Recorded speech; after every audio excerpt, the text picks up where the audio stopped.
이를 키우는 부모의 마음과 입장에서는요, 여러분, 제일로 주의해야 되고 또 조심해야 되는 지점이 하나가 있습니다. 바로 뭐냐면 단맛을 경험하는 걸 조금 주의해야 합니다. 조심해야 합니다. 물론 언젠가 이 아이는 지안이는 단맛을 먹게 될 겁니다. 그리고 실제로 요즘은 이제 엄마 몰래 그 밑대 가구 있잖아요. 네, 밑대를 이렇게 뜯어가지고 혼자 씹어먹고 있더라고요. 근데 뭐 그런 일들이 비일비재하지만 최대한 우리가 노력하는 것은 단맛이 어릴 때부터 길들여지지 않도록 방어하는 게 부모의 마음입니다.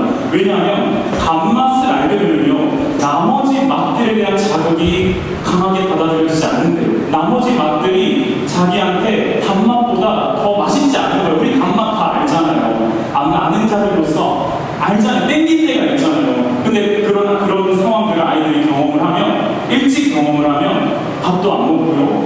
또 아이들의 유아식과 이유식을 제가 간간히 남겨서 먹어보기도 하거든요. 먹어보면 진짜 맛이 없어요. 근데 아이들은 그 안에서 미묘한 맛을 구분하고 경험하는 활동을 해야 되는데 단맛을 접하는 순간 그것들이 사라지고 끝나게 된다고 합니다. 단맛의 유혹만큼은 아니 어쩌면요, 제가 생각하기엔 그보다 더 커요. 더 심각한 결과를 초래하는 유혹이 있습니다. 그것은 오늘 우리가 나누고자 하는 바로 음란입니다.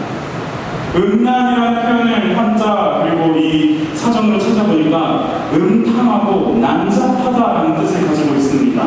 매춘, 성을 사고 파는 행위라든지 그리고 변태적인 행위라든지 혹은 미혼 남녀가 성교를 하는 그런 비정상적인 성적 논란의 행위를 모두 가리킬 때 음란이라는 표현을 씁니다. 상당히 자극적이고요, 쾌락의 끝이고요, 사람의 본능을 끌어당기는 아주 강한 힘이 있는 게 바로 음란입니다. 그런 의미에서 오늘 이 질문을 해준 친구 AKA 뉴발란스님에게 감사를 드립니다. 이렇게 저에게 카톡 나중에 설문을 했거든요. 뉴발란스님께서 음란물에 대해 설명해 주세요. 보면 안 될 텐데, 일단 자기가 알고 있어야 합니다. 보면 안 될 텐데 성경에서의 답이 궁금해요. 지금 내 눈빛을 피하는 그자가 뉴발란스인 것으로 생각합니다. 그래서 제가 이제 이 질문을 여러분 하시는 분들은, 해보신 분들은 아시겠지만, 좀 추우면 안 추우면, 네, 해보신 분들은 아시겠지만, 제가 이런 항목을 적었어요. 질문을 해가지고 그 다음에 뭐라고 항목을 적었냐면, 그래서 너는 어떻게 생각하냐? 스스로에 대한 답을 한번 얘기해봐라는 항목을 적었는데, 이 친구는 이렇게 얘기합니다. 음란물을 보면 안 된다. 간음이라고 생각해서 라고 적었습니다. 간음이 뭘까? 간음은요, 한자 사전으로서는 이제 부정한 성관계를 뜻한대요. 주로 배우자 이외의 사람과의 성관계 따위라고 했을 때 간음이라는 사전적 용어의 의미가 있더라고요. 배우자 이외의 성관계를 했을 때 간음이다. 그렇다면 역으로 생각해보자고요. 간음이 아닌 성관계가 있겠죠. 그게 뭡니까? 배우자와의 성관계는 간음이 아닌 거예요. 알겠죠? 그 이외의 것을 간음이라고 지금 사전적으로 정의해두고 있어요. 뉴발란스 친구가 말한 이 대답, 음란물을 보면 안 된다. 왜냐하면 간음이라고 생각한다라고 하는 이 대답은, 결론은 굉장히 중요한 시사점이자 포인트를 제공하고 있는데, 오늘 말씀 속에서 함께 다뤄보려고 합니다. 여러분, 앞에서 우리가 무엇이든 물어 목사를 두 차례 가지고 같이 이야기 나눴습니다. 두 가지 주제였죠. 첫 번째는 술과 담배였고요. 두 번째 뭐였죠? 타투와 피어싱에 대해서 같이 이야기를 나눴었습니다. 그런데 그때와는 제가 조금은 다른 시각을 여러분들에게 얘기할 수밖에 없을 것 같아요. 명백히 다르고 명확히 단호한 입장을 저는 가지고 있습니다. 이 음란에 대해서는요. 여러분 그렇게 생각할 수 있을 것 같아요. 드디어 꼰대의 본성을 드러내는구나. 그렇게 생각해도 어쩔 수 없어요. 왜냐면요, 문화와 진리의 잣대를 혼동해서 안 되거든요. 우리는 간혹 문화와 진리의 잣대를 혼동해서 생각합니다. 술과 담배와 타투와 피어싱을 제가 설교할 때 이런 표현을 썼습니다. 선과 악의 문제 아니야. 다만 문화의 차이일 수 있어. 시대마다 변하는 상황들이 있을 수 있어. 하지만 그때 뭐가 필요하냐? 자유에는 사랑이 가미되어야 되고요, 정력으로 쓰려면 하지 마라 라고 제가 제안을 드렸었죠. 그런데 오늘 나오는 음란과 음행과 간음과 성적 문란에 대해서는 앞선 내용들과 제가 전혀 다른 이야기를 할 겁니다. 왜냐하면 이건 육체적이기도 하지만 동시에 영적인 문제거든요. 왜 이것이 육체적이면서 동시에 영적인 문제인지 여러분들에게 이야기해 드리려고 합니다. 우리 함께 화면을 보면서 읽어보도록 하겠습니다. 시작!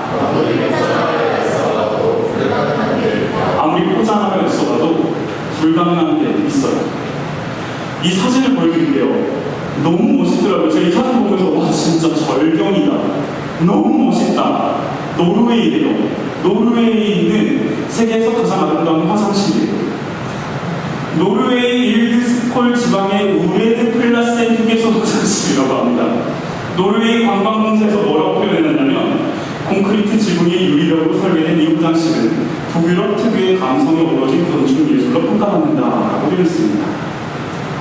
제가 혹시나 해서 우리나라도 있는가 찾아봤어요. 우리나라에는 매년 1999년부터 제1회, 2회에서 지난해까지 24회 아름다운 화장실 대상을 심지어 대통령상으로 해서 표창을 받는 아름다운 화장실 대상을 뽑고 있더라고요.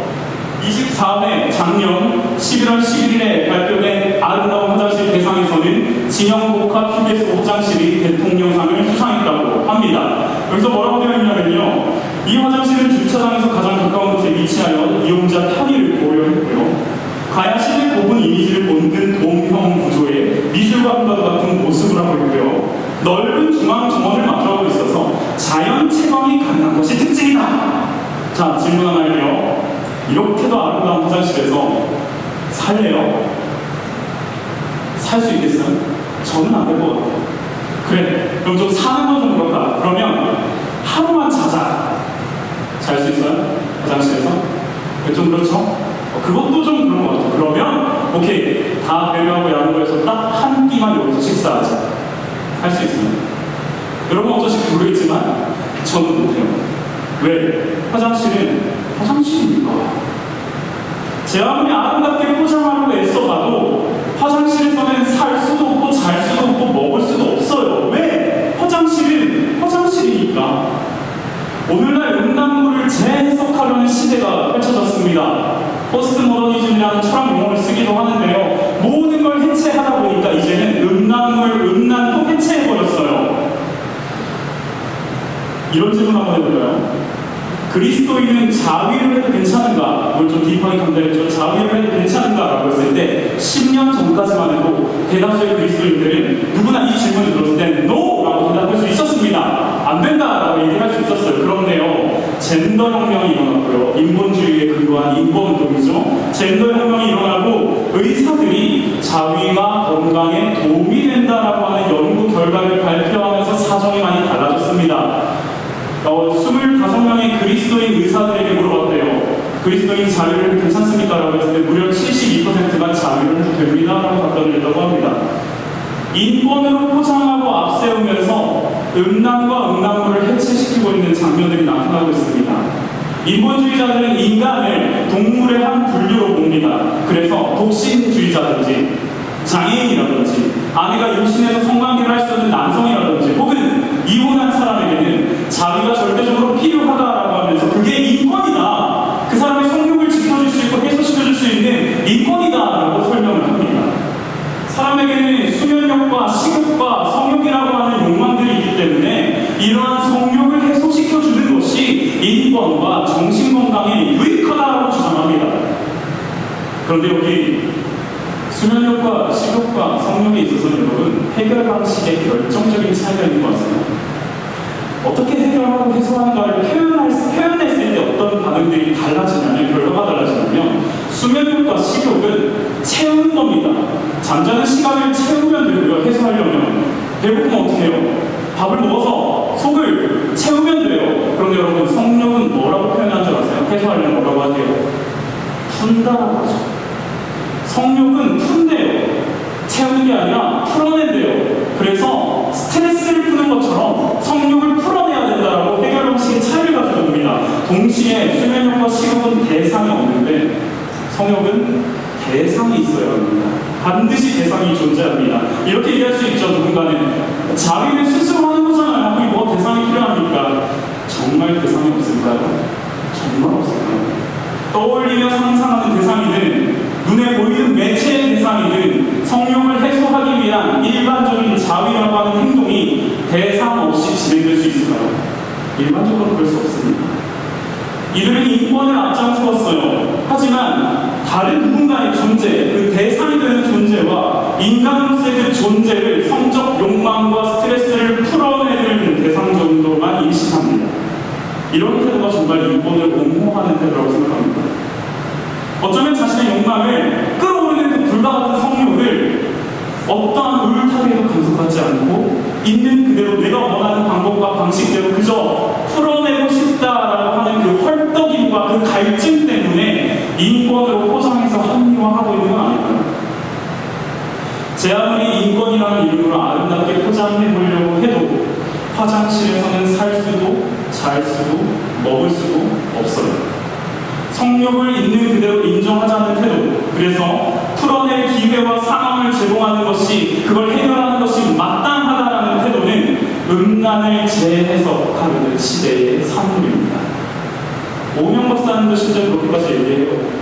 해도 된다, 죄책감 느끼지만 자연스러운 거다. 저도 한편으로는 인간에게 있는 자연스러운 죄의 본성이라고 생각합니다. 그런데 그것을 너무 당연하게 풀어도 된다, 네 마음대로 해도 된다고 대답하는 건 오늘 우리가 얘기하고자 하는 그거는 아니거든요. 자, 여기까지 음란을 해체하는 시대에 대해서 한번 살펴봤는데요. 그렇다면 과연 음란과 음란물은 괜찮을까라고 하는 질문을 여러분들에게 한번 꼭 남겨보고 싶어요. 성경의 입장이 있습니다. 그런데 성경의 입장을 다뤄보기 앞서서 먼저는 우리 스스로 인간이기 때문에 보다 합리적이고 보다 이성적이라고 하는 그 입장으로 접근해 봅시다. 뇌과학의 영역입니다. 음란물이 뇌에 미치는, 나 진짜 공부 열심히 하고 있다 얘가. 뇌과학 찾아봅니다. 음란물이 뇌에 영향을 미치는, 뇌에 미치는 영향에 대해서 알아보니까요. 쾌락과 보상의 중추신경이 되고 거기서 뿜어져 나오는 도파민이라고 하는 호르몬, 들어는 봤죠? 도파민이라는 거. 도파민이라는 호르몬을 음란물을 접했을 때 어마무시하게 쏟아낸다고 합니다. 그거는요, 즐거움을 넘어서서 쾌락을 느끼는 건데 자기가 원할 때 아주 손쉽게 즉시 그리고 동시에 아주 강력한 느낌을 주도록 도파민을 쏟아내게 만든다고 합니다. 그래서 뇌의 영역에서는 두 가지의 문제를 일으킵니다. 첫 번째, 중독자의 뇌와 똑같아집니다. 중독자의 뇌와 음란을 접하는 사람의 뇌가 동일해진다고 합니다. 캠브리지 대학에서 이런 연구를 했어요. 온라인 포르노에 빠져있는 어린 학생들의 뇌를 촬영해봤더니요, 보상과 자극과 쾌락을 처리하는 본능의 부분에서 반응을 하는데 그 반응되는 지점이 마약을 하거나 도박을 하거나 알코올 중독자가 하는 반응과 똑같아요. 그 지점에서 같은 반응을 일으키고 있는 거예요. 포르노를 보고 있는 아이들의 그 뇌의 반응이.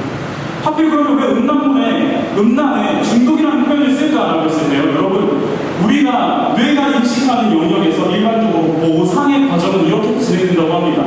욕구가 있어요. 내 어떤 풀어내고 싶어하는 욕구가 있어요. 이루고 싶어하는 욕구가 있어요. 그리고 이 욕구가 보상으로 가기까지는 가운데 뭐가 필요하냐면 노력이라고 하는 과정이 필요하대요. 노력이라는 과정. 그런데 음란물이 중독의 이유는 이 욕구가 생겼을 때 보상으로 넘어가기까지의 노력이 그렇게 어렵지 않다는 거예요.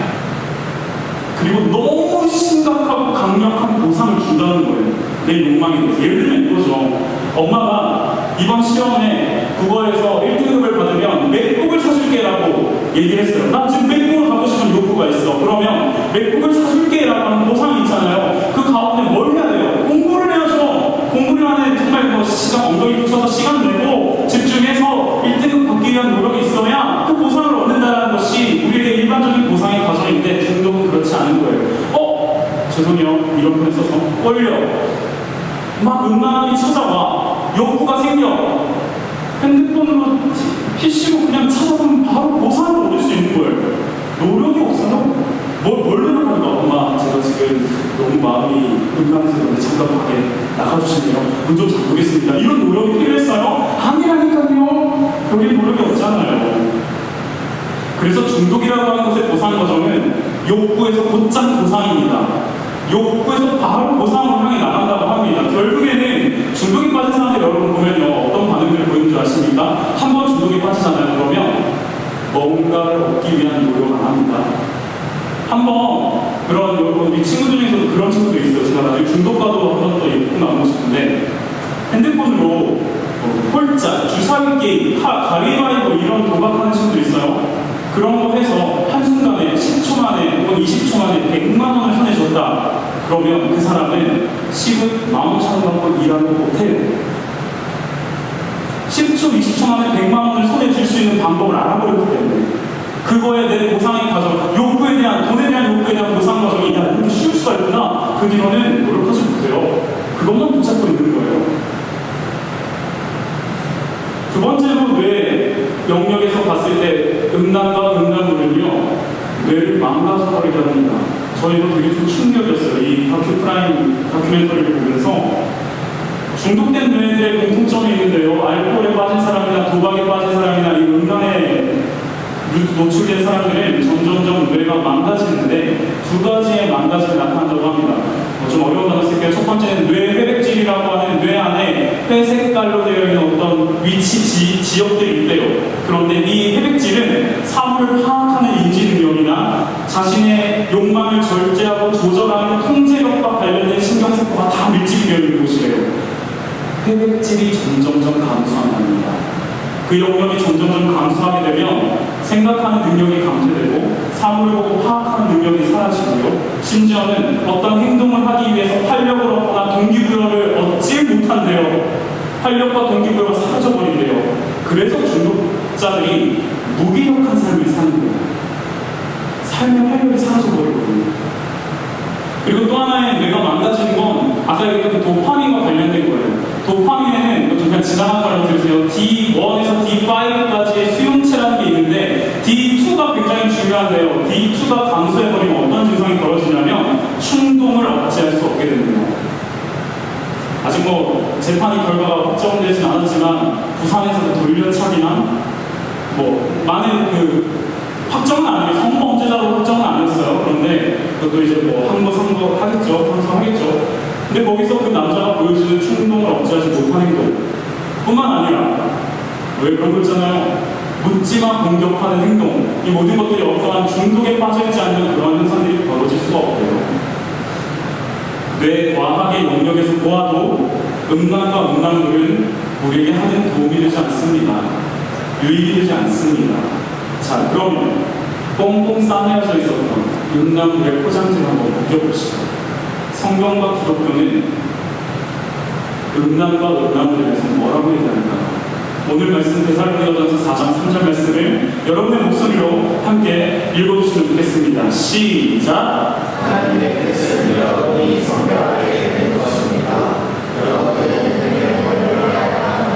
아멘. 하나님의 뜻은 여러분이 성결, 다른 말로 거룩하게 되는 것이랍니다. 그런데 그렇게 거룩하게 사는 삶의 시작은 음행을 멀리하는 거예요. 음란함과 간음과 부적절한 성관계와 그러한 접촉을 금지하는 것, 멀리하는 것이 거룩의 시작이래요. 여러분, 제가 결론부터 말씀드릴게요. 음란은 명백하고 명확하고 단호하게 하나님의 뜻에 반하는 행동입니다. 죄입니다. 성경의 수많은 구절들이 음란과 음행에 대해서 하나님이 얼마나 극혐하시는지를 보여줍니다. 고린도전서 6장 18절 말씀. 음행을 피하십시오. 사람이 짓는 다른 모든 죄는 자기 몸 밖에 있는 것이지만 음행하는 자는 자기 몸에다가 죄를 짓는 것입니다. 또 하나 갈라디아서 5장 19절 말씀. 요조분단이 한번 읽어주세요. 요조분단이 시작. 제 행실은 환히 드러내는 것입니다. 음행과 더러움과 한탄과 네, 갈라디아서 5장 19절 말씀은 육체의 행실, 육체가 행하는 행실은 환히 드러나는 것들인데 어떻게 드러나냐면 음행으로 드러난다 라고 얘기하고 있어요. 마지막 히브리서에 나오는 13장 4절 말씀 요조분단이 읽어주세요. 큰 소리로 시작. 모두 본의를 귀하게 여겨야 하고 상처를 더럽히지 말아야 합니다. 음행하는 자와 가늠하는 자는 하나님의 심판을 받을 것입니다. 아멘. 제가 이렇게 무서운 표현들만 가지고 있는 건 아니에요. 이거 말고도 성경에 수많은 음란과 음행과 엮여져 있는 모든 결과와 표현들은 하나님은 싫어하신다라고 강조하고 있습니다. 왜 하나님은 음란을 죄로 여기실까요? 요거 꼭 알고 지나가야겠죠. 제가 여러분들에게 두 가지 이유를 설명하고 싶습니다. 왜 하나님은 음란을 죄로 여기시는가? 첫 번째, 음란과 음란물은 자기만을 위한 과정입니다. 다시요. 음란과 음란물은 자기만을 위한 과정입니다. 성경을 풀기 위한 테드로스 우리가 자비에 대해서 얘기했습니다. 자비는 자기 스스로 위로를 한다, 위안을 한다는 뜻을 가지고 있대요. 자기 스스로 철저히 자기를 만족시키려고 하는 태도입니다. 물론 이런 얘기를 가지고서 우리가 역시 교회는 자기 효능감을 떨어뜨려 자기 만족을 추구할 수 없게끔 만들어라고 얘기할 수 있는데요. 아닙니다.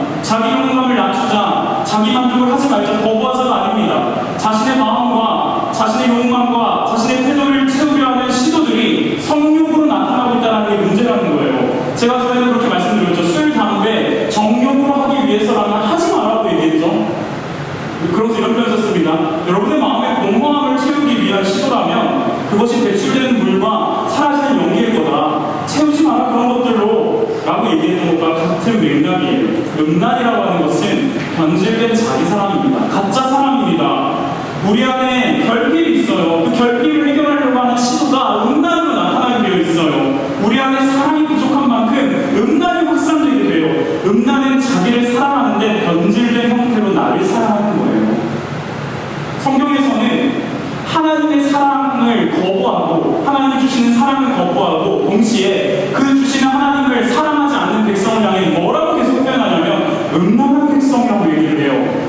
출애굽부터 시작해서 계속 하나님께서는 내가 이렇게까지 사랑하는데 나를 떠나는 너희는 음란한 자들이다. 우리가 수련회 때도 한번 살펴봤었는데 호세아 말씀에서도 호세아 선지자를 향해 하나님께서 음란한 요인을 들면서 너의 아내로 삼아라. 그 사람이 도망가길 끝까지 쫓아가서 그 여자를 데리고 와라. 이게 내가 너희 백성을 향한 마음이다라고 얘기하잖아요. 왜냐하면 음란함은 하나님의 사랑을 인정하지 않고 하나님의 사랑을 거부하는 거거든요. 음란은 자신을 우상으로 숭배하는 행위입니다. 자기 만족을 위해서. 하나님을 떠난 사람들의 필수 코스가 결국은 음란으로 갑니다. 많은 대한민국에 이단들이 있습니다. 이단들의 끝은 다 음란입니다. 왜? 하나님을 떠났기 때문에. JMS와 만민중앙교회와 신천지교회에서 하나님의 사랑으로만 채울 수 있는 우리의 공백을요, 자꾸만 사랑의 모형처럼, 사랑의 모양처럼 보여지는 다른 것들로 채우려고 하는 시도가 음란입니다. 자기만을 위한 과정이 음란입니다. 또 하나, 하나님께서 음란을 죄로 여기시는 두 번째 이유는 음란과 음란물은 서로를 위해하는, 위협하는 행동, 과정이기 때문입니다. 첫 번째는 자기만을 위하는 과정이었다면 두 번째는 서로를 위해하는 과정입니다. 앞서도 얘기했지만 여러분, 음란은 대상이 반드시 존재해야 돼요. 음란에는 반드시 대상이 존재합니다. 음란물에 나오는 배우든 음란으로 유혹하는 남친이든 여친이든 혹은 자신의 상상 속의 인물이든 반드시 음란에는 대상이 존재합니다. 그래서 자기만 망가뜨리지 않고 상대를 망가뜨리는 게 음란입니다. 서로가 망가져버리는 게 음란입니다. 성적 쾌락에 빠지면 그 쾌락을 쉽사리 잊을 수가 없다고 합니다. 제가 한 번은 동거를 하다가 헤어진 한 남자 청년을, 우리 교회는 아닙니다. 예전에 있을 때 청년을 상담이라기보다는 만나서 순간 이야기를 한 적이 있었습니다. 그 친구가 참 감사하게도 저에게 자신의 그런 힘듦에 대해서 토로해 주더라고요. 동거를 밝히고. 여자친구가 매일 하루도 빠짐없이 성적 쾌락을 누렸다고 합니다. 매일 하루도 빠짐없이. 결코 헤어나올 수 없는 순간이었다고 합니다. 왜냐면 그때가 너무나도 황홀했대요. 이런 표현까지 쓰더라고요. 그 친구가. 천국이 이런 곳이구나라는 생각을 했대요. 그리고 그 친구가 헤어지고 나서 가장 큰 후회를 하는 지점이 어디 갔습니까? 그렇게 내 결혼을 하지 못해서 후회했을까요? 아니요. 자신의 가장 혈기왕성한 에너지, 20대 초반의 그 에너지를 손과 발이 꽁꽁 묶인 채로 자기를 발전시키고 갖고 나가는데 그 에너지를 쓰지 못했다는 게 너무 후회가 된대요.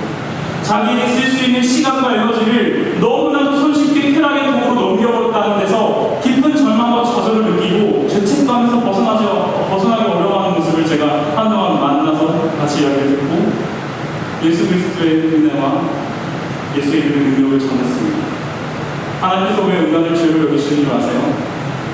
하나님의 형상이자 가치 있고 존귀한 존재로 만든 하나님의 작품으로서의 자신과 타인을 망가뜨리기 때문입니다. 다시요. 하나님의 형상이자 가치 있고 존귀한 존재로 만들어진 하나님의 작품으로서 자신과 다른 사람을 망가뜨리는 행위가 음란이기 때문이에요. 그래서 하나님 정말 극도로 싫어하십니다. 그러면 우리는 어떻게 해야 됩니까? 두 가지 정도의 방향의 접근을 여러분들에게 소개하고 싶어요. 첫 번째 방향의 접근은 행동인지 과학의 영역입니다. 첫 번째 솔루션은 뇌과학이 등장하는 거죠. 여러분에게 아주 좋은 책을 하나 한번 소개해드리겠습니다. 이 책을 빨리 읽고 읽으면 읽을수록 여러분의 인생에 굉장히 큰 변화가 생길 거라고 생각합니다. 2018년에 나왔던 책인데요. 아주 작은 습관의 힘이라고 해서 제임스 클리어가 쓴 책인데요. 이 책을 정말 진심으로 추천합니다. 축복한다고 합니다. 추천해드립니다. 이전에 이 책에 이런 부문이 적혀 있습니다. 환경에 근본적인 변화가 있다면 중독은 자발적으로 해소될 수 있다. 환경 속에 변화가 생기면 중독은 해소될 수 있는 능력이 생긴다라는 거예요. 그런데 이런 예를 들었어요. 베트남에서 전쟁, 미국과 베트남의 전쟁이 있었을 때 그 베트남에서 미국의 15%가 헤로인에 빠졌대요. 헤로인에 빠져서 헤어나오지 못하는 그들이 미군에게서 너무 큰 걱정이에요. 이제 전쟁이 끝날 때가 됐는데 얘네를 다시 본국으로 데려가야 되는데 다 마약 중독자가 되어 있는 거야. 이거 어떻게 해야 되지? 어쩔 수 없이 그냥 데리고 갔어요. 상담치료 하겠다 하면서 본국으로 돌아갔는데요. 본국으로 돌아가서 2%를 제가 나머지가 다 아무것도 안 했는데 본국으로 돌아가서 회복이 됐대요. 중독에서 손을 떼기 시작했대요. 중독에 빠지는 촉매들, 전쟁의 환경들이 없는 상황으로 가니까 그 맥락이 바뀌어버리니까 습관이 사라질 수 있다는 걸 얘기하는 겁니다. 그냥 내가 의식적으로 끊으려고 해서가 아니라 환경의 변화를 가해야 된다고 하는 게 이 책의 약간 그런 방향성인 거예요. 그럼 조금 어려운 표현도 이렇게 나옵니다. 어떤 습관이 한번 나에게 인코딩 되면 이런 거죠. 내가 밤에 혼자 침대에 누워있는 게 나에게 음란에 빠지는 인코딩이야. 그게 인코딩이 돼버리면 그와 관련된 환경적 신호가 있을 때 어느 때든 밤에 혼자서 집에 아무도 없을 때 침대에 누워있는 환경적 신호가 딱 발휘했을 때 해당하는 행동이 촉구가 될 수밖에 없다고 합니다. 나쁜 습관은 그 자체로 촉매가 돼서 이걸 이런 표현 써요. 신호 유발효과 이런 표현 쓰는데 밤에 혼자 불 꺼진 상태에 누워있는 침대라는 환경이 촉매가 될 수도 있고요. SNS에 혹은 뉴스 기사에서 우연히 보게 되는 헐벗은 사람들의 모습을 보게 되면 그 사진과 영상이 누군가의 촉매가 될 수 있대요. 그래서 이 사람 뭐라고까지 얘기하냐면 자제력은 단기적인 전략이지 장기적인 전략이 아니다. 만약 네가 올바른 활동을 하고 싶을 때마다 의지를 새롭게 투입하려고 하지 말고 그 에너지를 바꿔서 환경을 추적하고 바꾸는 데 사용해라 라고 이야기를 합니다. 이거 끊고 싶어 그거 아니고 음란한 안 보고 싶어 그거 아니고 그 환경을 바꾸라는 거예요. 그러면서 구체적으로 인지과학과 행동과학의 솔루션 이렇게 제공을 합니다. 첫 번째는요.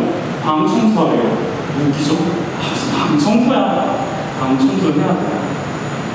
방 청소해라. 음란한 생각도 해. 쓸데없는 거 버려라. 1년 동안 쓰지 않는 게 있다면 그 물건은 쓰지 않는 거예요.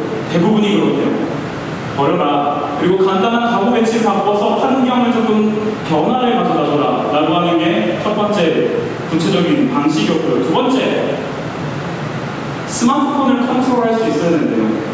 특히나 인터넷의 즐겨찾기나 어떤 기록들이 있죠. 방문 기록들을 지우래요. 왜냐하면 내가 습관적으로 그 단어를 검색했을 때 그게 밑으로 쭈르륵 펼쳐진 걸 없애기 위해서 지우고 침대에 누워서 스마트폰 하지 말래요.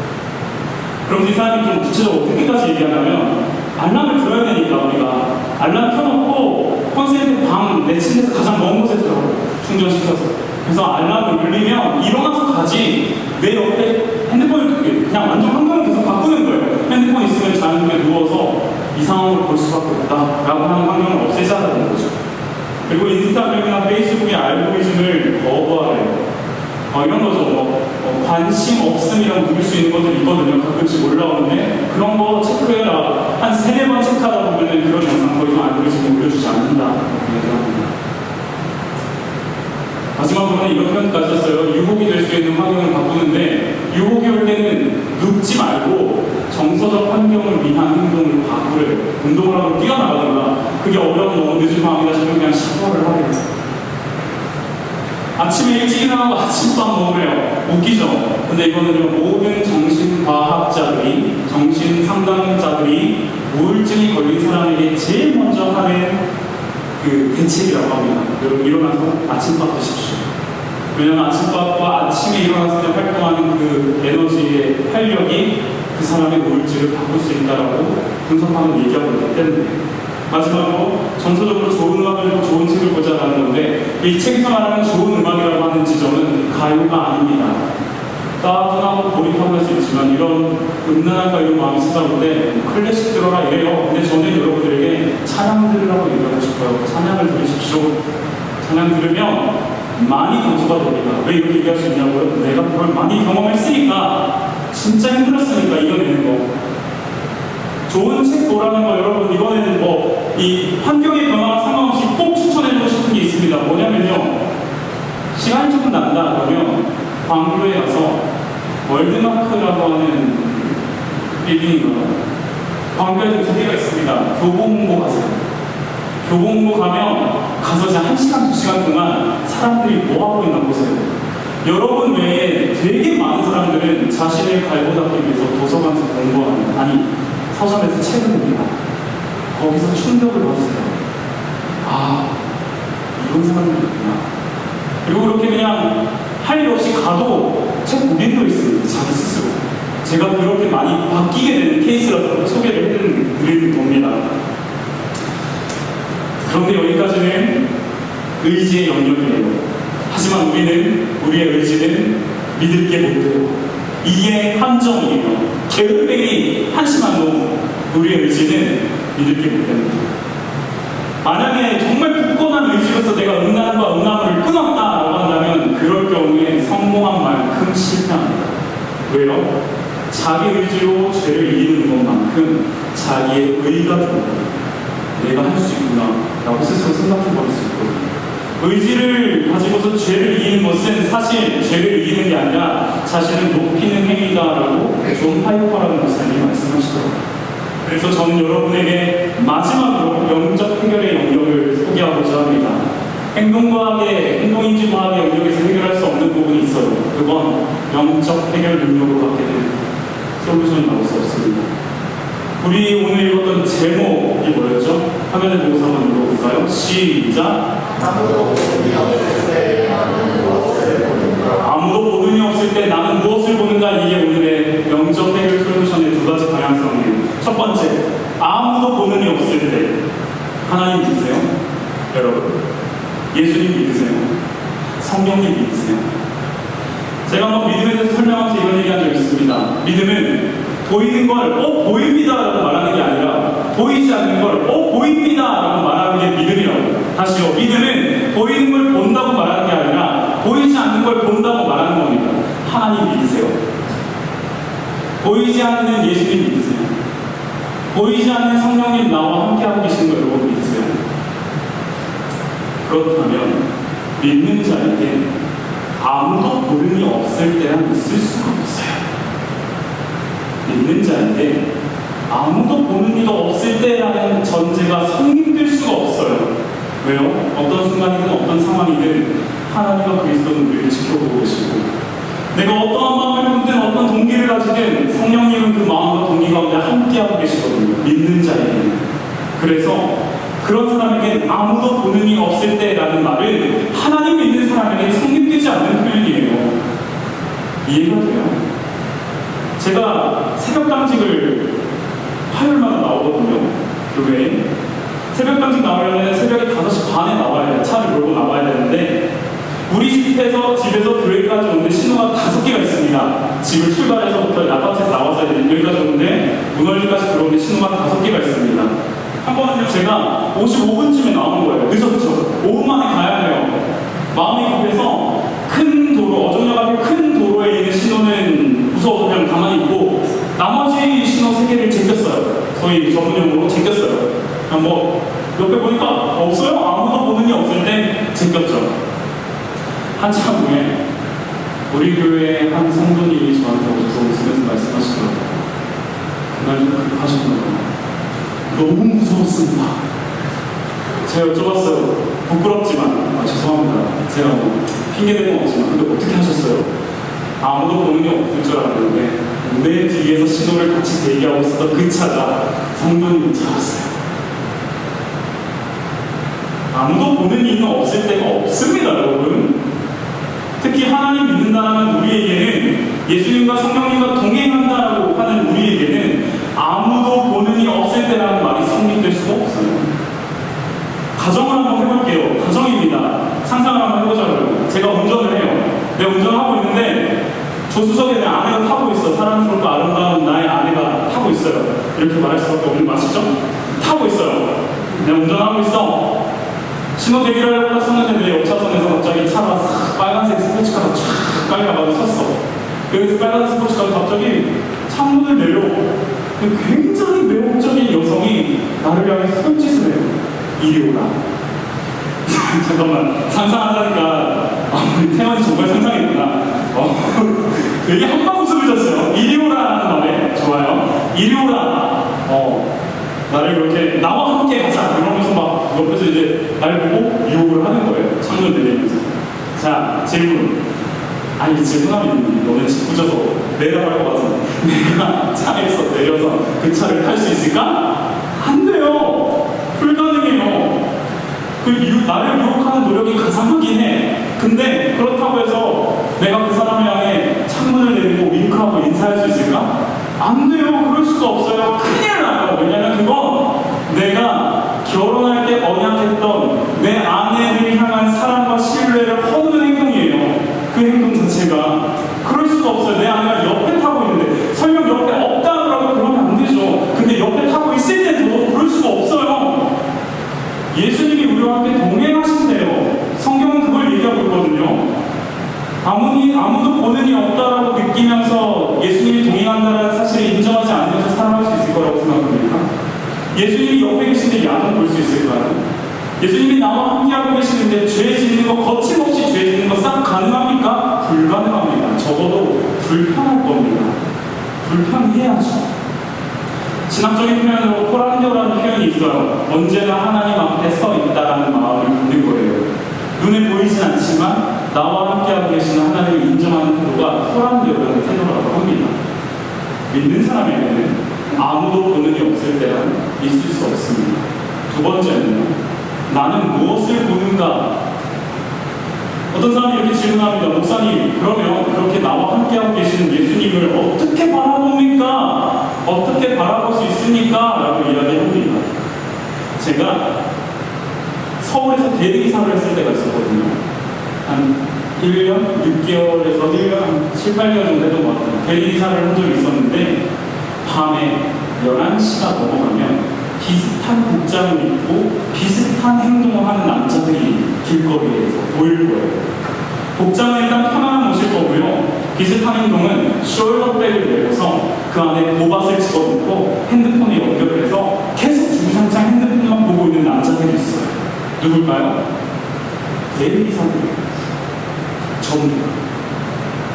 대리기사를 하기 전까지는 밤 11시 이후에 그렇게 거리에 대리기사분들이 많다는 걸 한 번도 생각해 본 적도 없고 본 적도 없어요.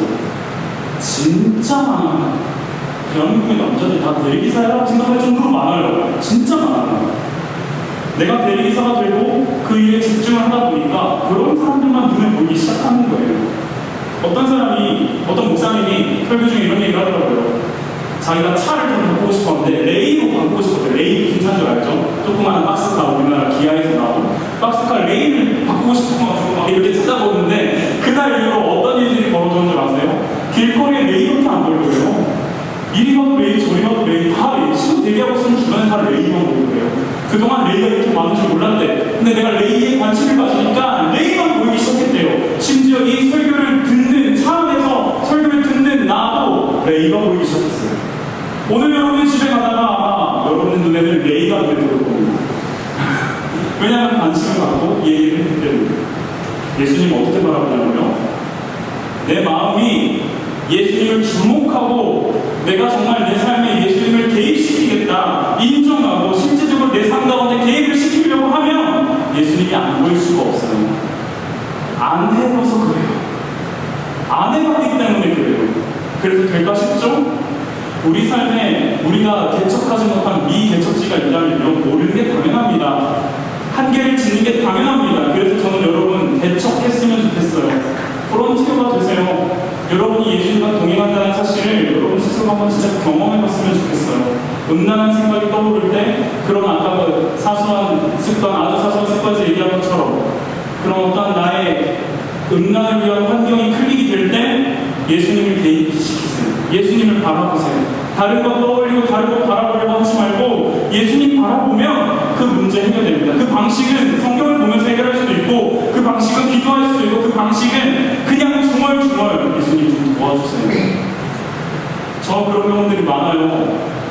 나도 의도치 않게 인터넷 서핑을 하다 보면은 진짜 음란한 사진들, 헐벗은 사진들을 보게 되면 정말 힘들 때가 많아요. 그럴 때마다 예수님 도와주세요를 외쳐요. 왜냐하면 내 의지와 능력으로는 불가능하거든요. 그거 이겨내는. 결론을 맺겠습니다. 말씀을 정리합니다. 제가 얼마 전에 아주 귀한 자매 지체와 대화를 했어요. 그 지체가 저에게 어떤 얘기를 해줬냐면요. 자기가 20살에 듣게 된 찬양이 한 곡이 있대요. 그 찬양이 아마 알 겁니다. 이쉬와 이샤에게라고 하는 찬양이에요. 김보규 씨가 부르고 쓴 찬양인데요. 이쉬가 이샤에게, 그러니까 이게 히브리어를 쓴 거죠. 남자가 여자에게, 약간 남성, 여성의 그런 연애 관계에 대한 얘기를 하는 것 같아요. 네, 그때 20살에 자기가 이 찬양을 듣는데 가사들이 계속 묵상이 되더래요. 이런 가사 다 아니까 빠르게 읽어볼게요. 그대 기다리고 20살의 나는 죽게 되었다고 사랑이란 내 성격도 이제 잠이 들어 주의 머리맡에 죽게 되었다고 설렘이란 내 감정도 난 이제 잠들겠소 주님이 정할 때까지 당신을 만날 때까지 기다리겠소 행복을 연습하겠소 문 잠긴 등산되어 어딘가 있을 그대여 기다리고 기대하네 오늘도 난 스르르 잠이 드네 주의 품에 우물가에 잠긴 물처럼 내 마음은 그대 것입니다 그대만 가질 수 있어 오직 그대만을 위해서 사랑하겠소 내 마음을 노래하겠소 그대를 기다리겠소 주님의 때에 주님이 맺어주실 그대 계절이 바뀌고 시간이 흐르고 내 눈에 휘장이 갇히고 계절이 바뀌고 시간이 흐르고 빗장이 풀리고 이제 난 보이요 그대가 보이요 라고 하면서 외치는 저 한마디 아름답다 광수야 지나자매 아름답다 바로 나오잖아요 아름다워 결혼할 거니까 하는 얘기예요 연애에서가 하면 알죠? 우리 알죠 끝나지 않았어요 그대를 기다렸어 매일 꿈꿔왔어 주의 손을 잡은 아름다운 그대 모습 이제 깨어나오 함께 걸어가오 주가 주신 동산 다스리며 우리 함께 걸어가오 이 찬양을 듣고서 20살의 그 자매가 이런 결단을 했대요 세상은 흥전순결 우습게 여기고 이런 나의 결단을 굉장히 어줍잖게 여기고 어리석다라고 얘기할 거라고 하지만 나에게 허락하신 하나님의 사랑이 있음을 알고 하나님이 허락하신 때가 있음을 알기 때문에 내가 그거 만날 걸 기다리고 정결하게 준비하면서 음란을 거부하겠다라고 선언을 했대요. 그렇게 2년의 시간이 흐르고 이제 결혼을 합니다. 그러면서 저희가 그 얘기를 나누는데요. 그 친구의 표정과 마음에는 엄청난 당당함과 자부심과 굉장히 큰 행복이 느껴지는 걸 저도 경험할 수가 있었어요. 이 친구 진짜 대단한 시간을 보냈다. 2년 그렇게 그냥 마음을 지키고 별거 아니잖아요. 만약 그 친구에게 하나님의 때 온 그 남성과 여성이 4년이 되고 10년이 돼도 저는 그 친구는 이 결단을 지켜냈을 거라고 믿습니다. 그런 친구였기 때문이에요. 여러분의 결단은 어떻습니까? 하나님 뭐라고 얘기하신 줄 아세요? 내가 거룩하니 너희도 거룩하라 라고 하면서 지금 베드로전서 가져왔지만 레위기에는 백성들을 향해 얘들아 내가 너희를 출애굽에서 데리고 왔다 내가 너희에게 말한다 내가 거룩하니까 너희도 거룩해라 라고 얘기하세요. 이 말이 뭐냐면 아까 우리가 데살로니가서 4장 2절에 읽었던 것처럼 음행과 음란을 버리면서 성결하도록 요청하는 행동입니다. 왜 그런 줄 아십니까? 하나님이 저와 여러분과 사랑을 나누고 싶은데 우리가 거룩하지 않은 채로는 하나님이 우리랑 결코 사랑을 나누실 수가 없어요. 그래서 자기 아들을 우리를 거룩해 하는 제물로 삼아가지고 죽이기까지 했어요. 그러면서 우리를 향해서 다른 거 하지 말고 내 아들이 너를 위해서 죽었다는 것만 믿으면 내가 너 거룩하다고 칭해줄 테니까 그렇게 나와 거룩해지면 안 되겠니? 라고 얘기하시는 거예요. 하나님께서 우리에게 성결해져라 거룩해져라 요청하시는 건요 야 내가 이렇게까지 했는데 어떻게 하면 보자 라는 마음이 아니에요. 어떤 마음인 줄 아세요? 날 좀 사랑해줘라. 내가 너 얼마나 사랑하는 줄 아냐. 내가 거룩하니 너를 좀 거룩해주라. 하나님의 사랑법은 저 이런 표현이 맞는지 모르겠지만 우리를 향한 사랑의 구걸입니다. 아들까지 내주신 것입니다.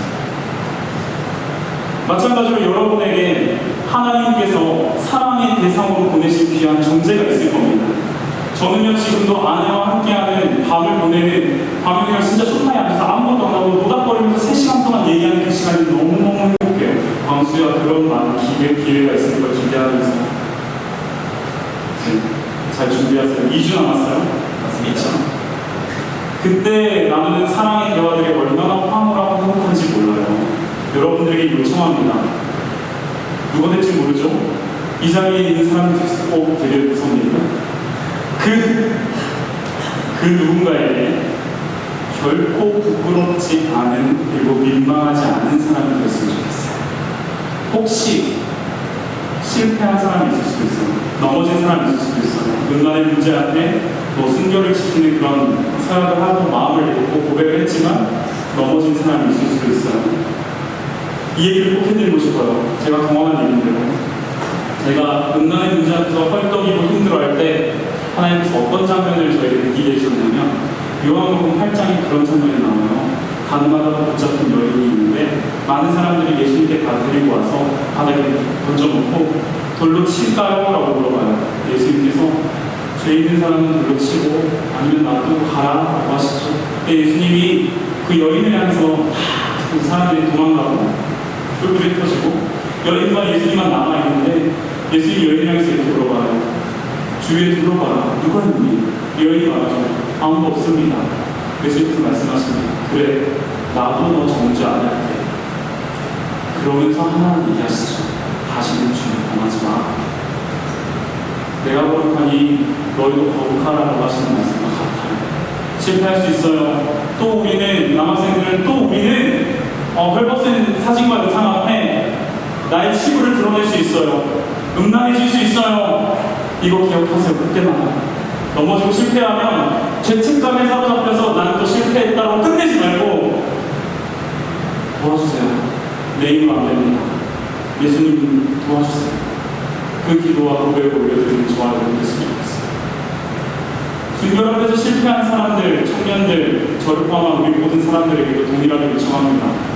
다시는 죄를 범하지 마십시오. 음란은 죄입니다. 예수님 바라봅시다. 그런 마음 찾아올 때마다 유혹을 이겨내셨던 예수님을 의지합시다. 하나님 여러분을 밤낮으로 지키십니다. 눈을 들어서 예수님을 보십시오. 우리의 도움이 어디서 오냐면 천지를 지으신 여러분을 만드신 여호와께로부터 옵니다.